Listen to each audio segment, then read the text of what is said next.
To jama'a assalamu alaikum. Ina wa kowa fatan alkhairi, ina kuma fatan a yi sallah lafiya. Allah ya maimaita mana.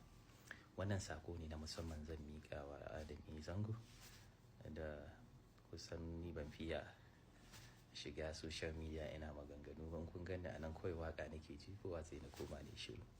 So amma wannan na ga ya kamata a ce mun fito a miƙa wannan sakon musamman a matsayina na shugaban ƙungiyar murya ɗaya, ƙungiyar mawaƙan Hausa na Najeriya, da kuma a matsayina na adijita da yawo 'yan ƙungiya irin su Nazifi Asnani, Abubakar Sani da Ado Gwanja. Nake amfani da wannan dama in bawa Adamu haƙuri akan abubuwan da ya ce. Muna cikin mutanen wanda ya taimaka, wannan hakika haka yake. Adamu mutumin kirki ne, zuciyar shi tana da kyau kuma ya taimaki mutane ba ma mu ba da yawa a baya.